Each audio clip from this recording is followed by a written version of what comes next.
मंदिरों में लोग जाकर के माथा टेकते हैं साहब, बुरा नहीं है। मंदिरों में जाना, मूर्ति को प्रणाम करना सब अच्छा है। मैं भी मूर्ति पुजारी हूं, लेकिन सिर्फ मूर्ति पुजारी हूं ये नहीं है। मंदिरों में जाओ, मंदिरों में जाना ये मेरी प्राइमरी की शिक्षा है। मेरे से काखा गाघा लिखना नहीं आया ना, तो मेरे टीचर ने हाथ पकड़ा मेरा, मेरी माँ ने हाथ पकड़ा और मेरे हाथ में पेंसिल पकड़ाई और हाथ पकड़वा के लिखवाया, ये का खा गा घा लिखवाया, हाथ पकड़ के लिखवाया। पहाड़े में बुक उठाई, वहां बुक में बताया ये आ, ये छोटा आ, ये बड़ा आ,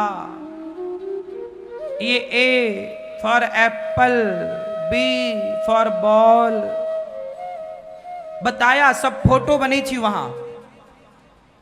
पुस्तक होती है ना छोटी बुक पहाड़ा, उसमें सब बना होता है फोटो सहित, आसानी होती है पढ़ने में। ये अच्छा एप्पल, हाँ ये ए एप्पल, ए एप्पल, बी बॉल बॉल। उसी तरह मंदिर जो है ना, ये वही पहाड़ा है। ये बताया जा रहा है कि ऐसे भगवान हैं, पहले इनसे शुरुआत करो। जब इनमें भगवान को देखने लग जाओगे तो जड़ वस्तु, मंदिर में जो मूर्ति है वो जड़ वस्तु की मूर्ति बनाई गई, बाद में प्रतिष्ठा की गई। तो जड़, हम भारतीय हिंदू पत्थर में भी ईश्वर को देखते हैं। पत्थर होता है जड़, क्या होता है? प्राणहीन। तो जड़ वस्तु में ईश्वर को देखते हो, तो जिसमें प्राण है उसमें ईश्वर को क्यों नहीं देखते भाई? मंदिर में भी भगवान है, और आपके घर में जो माता पिता है, परिवार है, जो हर प्राणी है, वो भी भगवान है। अब आप अपनी माँ से तो करो झगड़ा, बाप को तो गालियां दो, और मंदिर जाओ, माथा टेको, शंकर जी को जल चढ़ाओ, जय शंकर जी, ओम नमः शिवाय। अब बताओ ये कौन सी पूजा है भैया? बाप को तुम गिलास भर पानी नहीं पिला रहे हो, सास की तुम सेवा नहीं कर रहे हो, और जा रहे हो तो वहां बढ़िया लोटा भर जल चढ़ा रहे हो। अब यही रह गया है कलयुग में। कलयुग में यही रहा है। माता भूखी बैठी है और बेटा जा रहा है वैष्णव मैया के दर्शन करने, जय माता दी, जय माता दी, जय माता। 14 किलोमीटर की चढ़ाई चढ़ेगा पैदल और माता जी का दर्शन करे, और खुद की माता बोली बेटा पानी दे दे। अरे बुढ़िया मरेगी कब? खुद की माता को पानी नहीं दे रहा है, खुद की माता को वृद्धाश्रम छोड़ रहा है और माता रानी के दर्शन करने वहां जा रहा है। अब सोचो कि ये कौन सी भक्ति कर रहा? आप लोग ही बताओ भाई, मैं तो मूर्ख आदमी हूं, आप ही बताओ कि कौन सी भक्ति है ये। समझ लो आप, ऐसा हो रहा है कि नहीं? फिर और ऐसे लोग परेशान है, महाराज जी भगवान नहीं मिले, 100 जन्म और लगेंगे तो भी नहीं मिलेंगे भगवान तुम्हें। ऐसे में जो प्राणियों में, जो नर में नारायण को ना देख सका, वो पत्थर में नारायण को क्या देखेगा भाई? जो नर में नारायण को ना देख सका, वो पत्थर में नारायण को क्या देखेगा? ये तो बताओ। पहले नर में तो नारायण को देख लो, फिर पत्थर में भी देखना। हम ये नहीं कह रहे कि पत्थर में नारायण नहीं होते, होते क्यों नहीं है, कण-कण में होते हैं। यदि वो कण-कण में है तो आप सबके रूप में भी तो है ना मेरी माँ।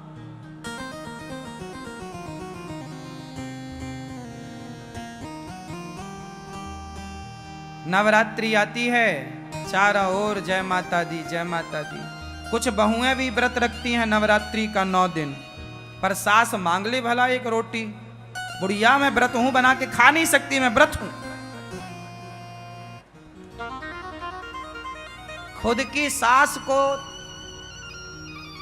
2 रोटी नहीं दे पा रही है और खुद को भूखा रखी है कि मैं माता जी को खुश कर रही हूं। तेरी जो अपनी घर में माता जी है, पहले उसको खुश कर ले।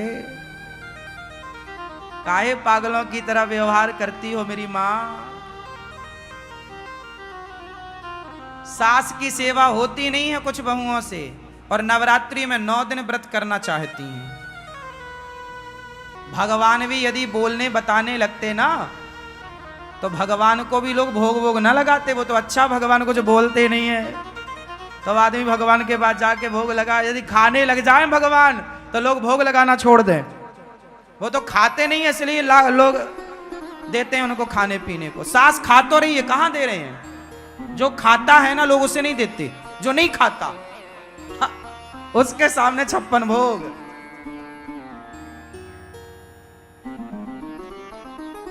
इसका अर्थ ये नहीं है, मेरी बातों का आप ये गलत अर्थ मत निकाल लेना कि भगवान को भोग नहीं लगाना चाहिए। लगाना चाहिए, 56 भोग भी लगाना चाहिए, लेकिन पहले सबको, ये दास अनिरुद्ध गौरी गोपाल भगवान को भी 56 भोग लगता है, लेकिन पहले जब गौरी गोपाल आश्रम में आने वाला प्रत्येक व्यक्ति बढ़िया पेट भर के तृप्त हो जाता है, उसके बाद भगवान को 56 भोग लगता। प्रभु पहले नर सेवा, बाद में नारायण सेवा। पहले नर सेवा, बाद में नारायण सेवा। पहले भक्तों की सेवा, फिर भगवान की सेवा। दासानुदासो भवितास्मि भूया, ये मेरा अपना मानना है साहब, हो सकता मैं गलत हूं, लेकिन मेरा अपना मानना है। अच्छा, भगवान को 56 भोग लगाया जाता है ना, और छोटे छोटे बच्चे होते हैं ना। मैं भी जब छोटा था ना, तो कहीं रसगुल्ले वगैरह दिख जाए तो बस उसी को देखते रहते, टुकुर टुकुर टुकुर टुकुर टुकुर। आप लोग समझते नहीं है, बच्चे भगवान होते हैं। भाई मैं बहुत मूर्ख आदमी हूं, मेरे पास मैं भगवान को 56 भोग लगाता हूं, और भगवान को भले भोग ना लगा हो, और छोटे छोटे बच्चे यदि मुझे दिख जाएं और वो देख रहे हैं ना, पूछ लेता हूं क्या चाहिए, चुपके से दे देता हूं, पहले तुम खा लो, तुम तृप्त हो जाओ, क्योंकि तुम में ही तो वो वाला भगवान बैठा है जो सामने है। आप लोग ना बच्चों को डांटा मत करो, अरे जूठा कर दिया। बच्चों के खाने से जूठा नहीं होता, बच्चे भगवान होते हैं। बच्चे तो भगवान होते हैं, तो बच्चे नहीं खाएंगे तो कौन खाएगा? इसलिए भगवान छोटे छोटे बच्चे, सबकी तृप्ति, सब खा लो, फिर आप खाओ। भगवान कभी ये नहीं कहते कि मैं खाऊंगा, मैं ही बस खाऊंगा, नहीं। हमारी भारतीय मान्यता ये है कि पहले भगवान जी को भोग लग जाता है, फिर सब खाते हैं, ठीक है। पर देखो, मैं एक थाली सजा के ले गया भगवान को भोग लगाने, बात समझना। एक सवाल पूछ रहा हूं, मेरी उलझी हुई एक बात है, आप लोग मेरे से प्रश्नोत्तरी करते हो ना, जो मेरे से बनता मैं उत्तर देता हूं। आज एक सवाल मैं आप लोगों से करूंगा, जिसका उत्तर आप मुझे कृपा करके दीजिएगा। एक सवाल मेरा, मैं एक थाली भगवान जी के मंदिर ले जा रहा, जिसमें पूड़ी, साग, दाल, चावल, जो भी है पूरा भोजन है, दाल चावल सब्जी रोटी, में भोग लगाने ले जा रहा मंदिर। मैं भोग लगाने मंदिर ले जा रहा कि रास्ते में एक बहुत भूखा मिल गया मुझे। भैया बहुत भूख लगी है, मैं मर जाऊंगा, भूख से तड़प रहा हूं। अब वो मैं ले जा रहा था मंदिर, और बीच में ही मुझे कोई भूखा मिल गया कि भाई वो बहुत भूख लगी। अब बताओ मुझे क्या करना चाहिए? भोग लगाएं? अरे वो मंदिर वाले भगवान इस रूप में मेरी परीक्षा लेने आए हैं कि तू नर की सेवा करता है या नहीं। वो इस रूप में, दरिद्र नारायण के रूप में वही आए हैं, आप समझते नहीं हो। इसलिए सबकी तृप्ति ही ईश्वर की तृप्ति है, हाँ या ना? सिंपल है, आप लोग समझो पूरी बात।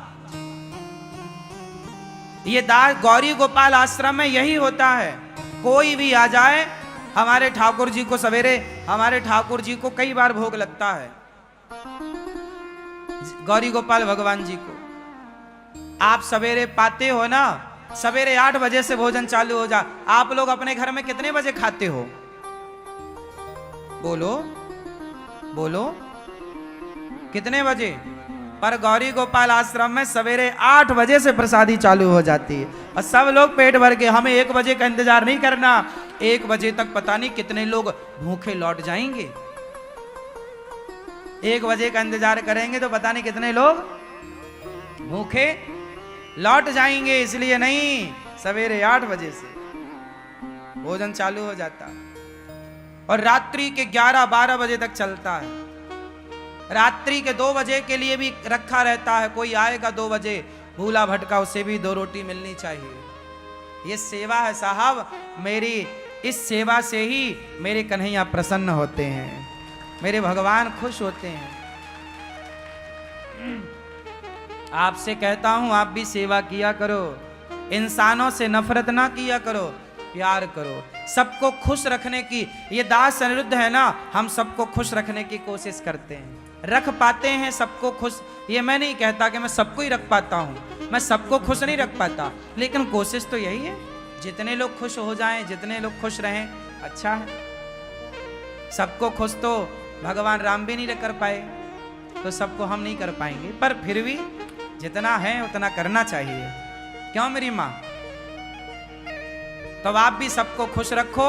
सबकी खुशी ही मेरे श्याम सुंदर की खुशी है, सबकी प्रसन्नता ईश्वरी। इसलिए गौरी गोपाल आश्रम में जो सेवाएं हैं ये समाज के लिए प्रेरणा है। आप भी इन सेवाओं से जुड़ा करिए। सेवाओं को कैसे किया जाता है, गौरी गोपाल आओ देखो, बच्चों को लाओ, उनको दिखाओ यहाँ की सेवाएं, बच्चों को समझाओ समझाओ, वो सीखेंगे। जब बच्चे यहाँ वृद्ध माओ के पास आकर माओ के पीड़ा और दर्द को देखेंगे, यहाँ देखेंगे, तो उन्हें अपनी माँ की सेवा करने की प्रेरणा यहीं से प्राप्त होगी। जब वो गौरी गोपाल रसोई में खाएंगे तो खिलाने की प्रेरणा यहीं से मिलेगी। इसलिए आप भी किसी भूखे को गौरी गोपाल आश्रम में जितने भक्त आते हैं, आप भी गौरी गोपाल आश्रम में सहयोगी बनकर किसी को खिलाओ। ये सेवा भगवान की है।